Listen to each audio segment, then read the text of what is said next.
இந்த படத்தில் வரும் அனைத்து காட்சிகளும் முழுக்க முழுக்க கற்பனையை யார் மனதையும் புண்படுத்தும் நோக்குடன் எடுக்கப்பட்டதல்ல. யோ என்ன ஒரே இருட்டா இருக்கு, யாராவது லைட்ட போடுங்க. மக்களே, நான் லைட்டா போட்டுதான் உட்கார்ந்துருக்கேன். கிழிஞ்சது. யோ சுவிட்ச போடுங்க. பிச்சை எல்லாம் போட முடியாது, ஓடுற. யோ இவங்க வேற தண்ணி இல்ல சார், கரண்ட் இல்ல சார். ஓ கரண்ட் இல்லையா, அப்புறம் எப்படியா லைட்ட போடுறது? சரி சரி ஃபேனை போடுங்க. யோ லூசு, நீ என்ன அவங்களுக்கு மேல இருக்க? போடா, கரண்ட் வந்துருச்சுடா சாமி. அடே ஏடே அடிக்கடி கரண்ட் இல்லாம போயிடுது. இந்தியாவுல கரண்ட் உற்பத்தியே கம்மியா தான் பண்றாங்க. அதுக்கு தான் புதுசு புதுசா கண்டுபிடிச்சு தயாரிக்கிறானுங்க. புதுசா அணு மின்சாரம் அப்படின்னு ஒண்ணு பண்ணலாம்னா விடவே மாட்டாங்க அந்த ஊர் மக்களு. அனுஷ்கா மின்சாரமா? அனுராதா மின்சாரம். ஏயா நீ வேற. அணு மின்சாரம்ன்றது யுரேனியம்ன்ற தனிமத்துல இருந்து தயாரிக்கக்கூடிய ஒரு வகை மின்சாரம். அது தயாரிக்கும் போது அதுல இருந்து ஏதாவது கதிர்வீச்சு லீக் ஆனா மக்களுக்கு பயங்கர ஆபத்துன்னு சொல்லி மக்கள் எல்லாம் அந்த அணுமின் நிலையத்தை தொடங்க கூடாது, அதை மூடணும்னு சொல்லி கூடாங்கடத்துல 3 மாசமா போராட்டம் நடத்திக்கிறாங்க. உங்களுக்கு தெரியுமா? அண்ணே அப்படின்னா இதுக்கு முன்னால எப்படி கரண்ட் தயாரிச்சுக்கிட்டு இருந்தாங்களா? அனல் மின்சாரம், புனல் மின்சாரம், காற்று மின்சாரம், அப்படியே 5ஆம் கிளாஸ்ல படிச்ச எல்லா மின்சாரத்தையும் சொல்லியா? என்னது அனல் மின்சாரமா? அப்படின்னா நான் சொல்றேன்டா, எனக்கு தெரிஞ்சிருச்சு. நெய்வேலி நிலக்கரியை வச்சு மின்சாரம் தயாரிக்கிறாங்களே, அதான்டா அனல் மின்சாரம். இந்தியாவுல சுமார் 75% மின்சாரம் அனல் மின்சாரம் தான். அண்ணே அப்படின்னா அந்த மின்சாரத்தை தமிழ்நாட்டுல தானே தயாரிக்கிறாங்க, அது போதாதாமா தமிழ்நாட்டுக்கு? நம்ம வீட்டுல சோறாக்கிட்டு அதை கொஞ்சம் எடுத்த வீட்டுல, கொஞ்சம் பக்கத்து வீட்டுல, கொஞ்சம் பின்னாடி வீட்டுல கொடுத்துட்டு மிச்சம் எவ்வளவு இருக்கும் அதை நீ சாப்பிட்டுக்க. என்னடி சொல்றீங்க? அந்த சோறு எனக்கு எப்படி பத்தும்? எவ்வளவு எரிச்சலா இருக்கு. அதே மாதிரிதாயா கடைசி ஒரு கை சோறு மாதிரி அதுல இருந்து தமிழ்நாட்டுக்கு மின்சாரம் கிடைக்குது, நெய்வேலி அனல் மின்சாரத்துல இருந்து. அப்படியா? அப்பனா காற்று மின்சாரம் சார், தமிழ்நாட்டுல காத்துக்குமா சார் பஞ்சம்? அப்படி பஞ்சம்னா என்கிட்ட சொல்லுங்க சார், என்கிட்ட ஒரு சூப்பர் ஐடியா இருக்கு. அது என்ன ஐடியா சார்? நம்ம மின்சாரத்தை கொடுத்து ஃபேனை சுத்த வைக்கிறோமே, அதுல இருந்து ஒரு காத்து வரும் சார். அந்த காத்து என்ன பண்றீங்கன்னா மின்சாரமாக்குறீங்க, மறுபடியும் அந்த ஃபேனை கொடுத்து ஃபேனை சுத்த வைக்கிறீங்க, மறுபடியும் அதுல இருந்து ஒரு காத்து வரும் சார். இப்படி காத்து மின்சாரமாக்கி மின்சாரத்தை காத்தாக்கி என்ன கொலகாரனாக்கிருவ பாத்தியா? மூளை வெளியில சிந்திர போகுது. காத்துக்கு தமிழ்நாட்டுல பஞ்சமே இல்லையா, ஆனா அதுல இருந்து கரண்ட் தயாரிக்கிற நம்ம கவர்மெண்ட்டுக்கு தான் மனசுல ஐடியா பஞ்சம். அப்படின்னா அனல் மின்சாரம் தான் ஒரே வழியா?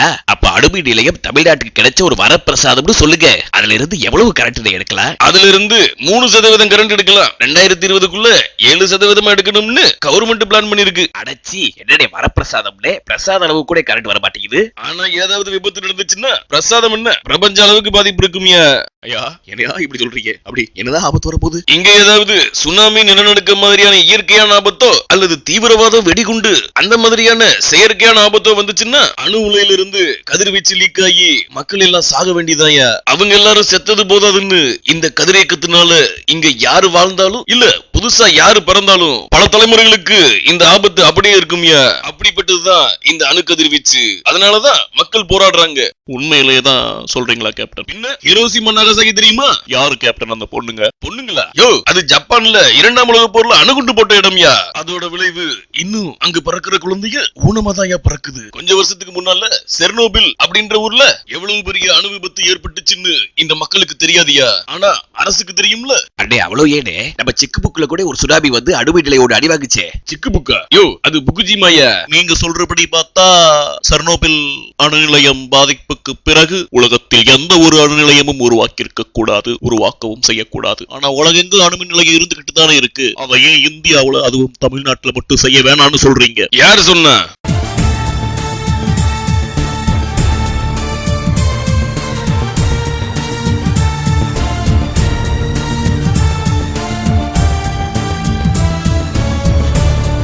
ஆனா அணு மின்சாரம் மலிவானதுன்னு சொல்றாங்களே. அணு மின்சாரம் தயாரிக்கிறதுக்கு முக்கியமானது யுரேனியம்ன்ற தனிமம். யுரேனியத்துல இருந்து மின்சாரம் தயாரிக்கிறது வேணா மலிவா இருக்கலாம், ஆனா அந்த அணுமின் உலையை வைக்கிறதுக்கு, அதை அழிக்கிறதுக்கு, அதோட கழிவுகளை பாதுகாப்பா வச்சு அழிக்கிறதுக்கு எல்லாம் சேர்த்து ஒரு 50,000 இருந்து 70,000 கோடி ஆகும்யா. ஆனா அதனால நமக்கு கிடைக்க போற கரண்ட் எவ்வளவு தெரியுமா? 2000 மெகாவாட் மட்டும்தான். அதுவுமே தமிழ்நாட்டுக்கு வந்துடாது. அது எல்லாமே சவுத் இந்தியால இருக்கிற எல்லா ஸ்டேட்டுக்கும் தான். ஆக மொத்தம் கூட்டி கழிச்சு பார்த்தோம்னு வச்சுக்கவேன், ஒரு யூனிட்டுக்கான கரண்ட் அதிகமா தான் இருக்கும். அடே நம்ம நாட்டுல யுரேனியம் இருக்கா என்ன? நம்ம நாட்டுல ஏது அதெல்லாம்? நம்ம நாட்டுல தோரியம் தான் இருக்கு. தோரியம் ஆபத்துல இருந்து தனிக்கும்யா. ஆனா நம்ம ஆளுகளுக்கு தோரியத்துல இருந்து எப்படி கரண்ட் எடுக்கணும்னு தெரியல. அடே அப்ப யுரேனியத்துல இருந்து எப்படி கரண்ட் எடுக்கிறது தெரியுமா? எழுதிச்சு அந்த கான்செப்ட், அந்த மெத்தடாலஜியை, அந்த விதிமுறையை தான் நம்ம அமெரிக்காட்ட இருந்தும் பிரான்ஸ்ல இருந்தும் ரஷ்யாட்ட இருந்தும் கடை வாங்கிட்டு இருக்கோம். உலக நாடுகள் எல்லாம் சேர்ந்து இந்த யுரேனியம் தனிமத்துல இருந்து எப்போ அணுகுண்டு தயாரிச்சோ அப்பயே மின்சாரம் தயாரிக்கும் கத்துக்கிட்டாங்க. தோரியம்ன்றதை வச்சு அணுகுண்டும் தயாரிக்க முடியாது, ஒரு துமக்குண்டும் தயாரிக்க முடியாது. அதனால அதை வச்சு கரண்ட் செய்ய கத்துக்கல. பாத்தீங்களா நம்ம இந்தியாவை வல்லரசாக்குறதுக்கு மத்த நாடெல்லாம் எப்படி ஹெல்ப் பண்றாங்கன்னு.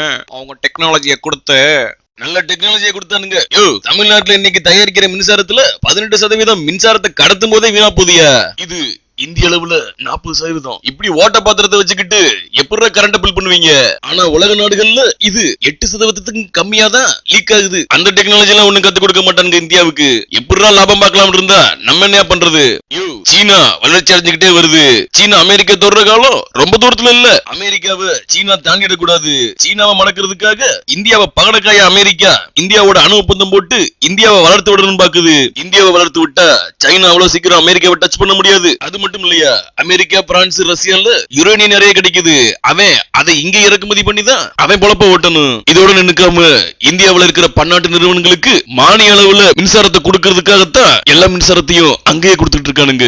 ஊரங்களும் அணுமின் நிலையம் ஒரு சாம்பிள் தான் பாஸ். இந்தியாவில் இருக்கிற அணுமின் நிலையத்தோட எண்ணிக்கை 36 ஆக்க போறாங்களாம் 2020க்குள்ள. அதோட தொடக்கம் தான் இந்த கூடங்குளம். இங்க ஆபத்து வராதுன்னா கூட கண்டிப்பா ஏதாவது ஒரு அணுமின் நிலையத்துல ஆபத்து வந்துதான் ஆகும். மக்கள் சாகதான் செய்வாங்க. ஆனா எல்லாரும் உயிரும் ஒண்ணுதானே. அது தமிழ்நாட்டுக்காரனோட உயிரா இருந்தா என்ன, இல்ல மகாராஷ்டிரக்காரனோட உயிரா இருந்தா என்ன? என்னையா பேசுறீங்க? நம்ம அப்துல் கலாம் சார் வந்தாரு, வந்து பார்த்துட்டு நிலநடுக்கம் வராது, சுனாமி வராது, அப்படியே வந்தாலும் அணு உலையெல்லாம் 8.7 மீட்டருக்கு மேலதான் இருக்கு, அதனால எந்த பிரச்சனையும் இல்லைன்னு சொல்லிட்டார்ல. அந்த காலத்து சேர சோழ பாண்டிய மன்னன்கள் வாழ்ந்த பெரிய பெரிய நகரங்கள்லாம் கடல் கொண்டுட்டு போயிருச்சு. பூம்புகார் தெரியுமா? இவ்வளவு ஐயா நம்ம தலைவர் அப்துல் கலாம் வாழ்ந்த ராமேஸ்வரம் தனுஷ்கோடியே 50 அடி உதரத்துல வந்த சுனாமி கொண்டுட்டு போயிருச்சு. 8.7 மீட்டர்னா 30 அடி கூட இல்லையா? பயந்தா வரலாறு படைக்க முடியாதுன்னு சொல்றாரு. கல்லணை எல்லாம் அப்படியே தானே இருக்கு. கல்லணையில இருந்து என்ன கதிர்வீச்சா வரப்போகுது? 3% கரண்ட் நம்பி பல்லாயிரக்கணக்கான மக்கள் உயிரோட விளையாடி அவங்க உயிர் போச்சுன்னா அது கூட தான் ஒரு வரலாறு. அந்த வரலாறு தான் நீங்களும் எதிர்பார்க்கறீங்களா? அதுவும் இல்லாம போருக்கு இருன்னு வந்துச்சுன்னு சொன்னா கரெக்டா அணுமின் நிலையம் எங்கெங்க இருக்கோ அங்கெல்லாம் குண்டை போட்டீங்கன்னா நாடே இருக்காதியா, பஸ்பம் ஆயிடும். பிரான்ஸ், ரஷ்யா எல்லாமே இன்னும் 10 வருஷத்துல அணுமின் நிலையத்தை மூட போறாங்களா. நம்மளுக்கு கிளைமாக்ஸ்ல வந்து ஓபன் பண்ணிக்கிட்டு இருக்கானுங்க.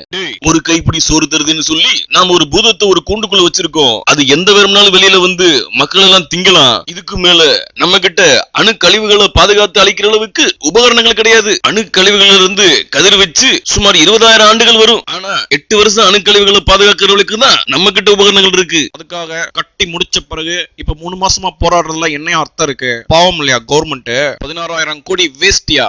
என்னது 3 மாசமா தான் போராடுறமா? எவன்டா சொன்னது? கூடாங்குளத்துல அணுமின் நிலையம் எப்ப அடிக்கல் நாட்டினாங்களோ அன்னைக்கே ஆரம்பிச்சாச்சுடா போராட்டத்தை. கடந்த 25 வருஷமா இது வேணான்னு போராடிட்டு தான் இருக்கோம். பாக்குறியா?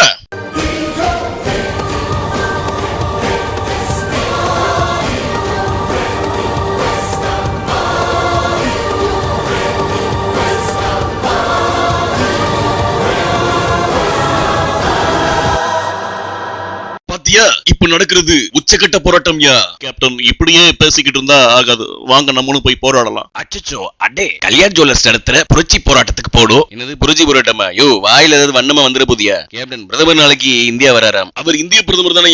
அப்படிதான் சொல்லிக்கிறாங்க. ஆனா பாதி நேரம் வெளிநாட்டுல தான் இருப்பாரு. நாளைக்கு இந்தியா வந்துட்டு அப்படி தமிழ்நாட்டுக்கு வராராம். நீங்க பிரதமர் இங்க வந்து இறங்கும் போது கருப்பு கொடி காட்டுங்க. அதுதான் ஏற்கனவே பண்ணிட்டோம்லையா. இந்த தடவை எப்படியாவது பிரதமர் எங்க ஊரு கூடாங்குளத்துக்கு தூக்கிட்டு போனீங்க.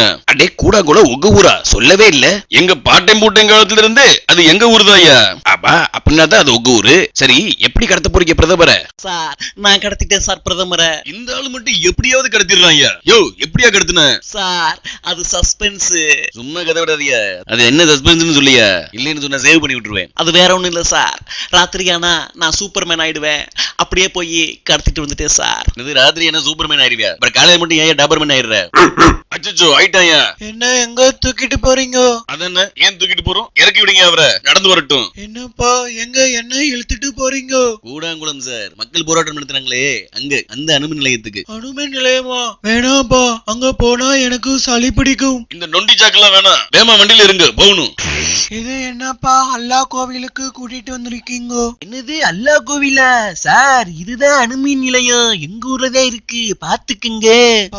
பார்த்தாச்சு போகலாமா? வேமா? ஏன் சார் 10 செகண்ட் இந்த அணுமின் நிலையத்துக்கு கிட்ட நின்னதுக்கு இவ்வளவு பயப்படுறீங்களே? இதுல ஏதாவது ஒரு விபத்து ஏற்பட்டுச்சுன்னா சுத்தி இருக்கிற லட்சக்கணக்கான மக்களோட நிலைமையை யோசிச்சு பார்த்தீங்களா?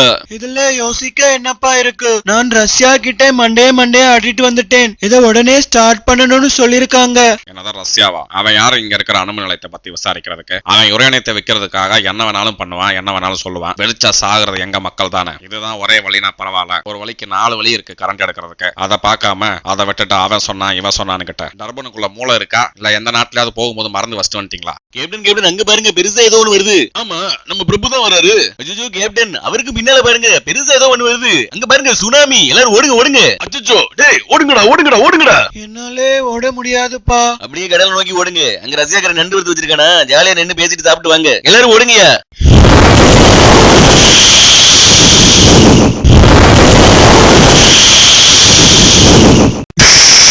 அச்சோ, டேய் அணு கதிர்வீச்செல்லாம் லீக் ஆகுது. டேய் என்னமா பண்ணுதுடா? டேய் என் மூஞ்சில வலிக்குதுடா.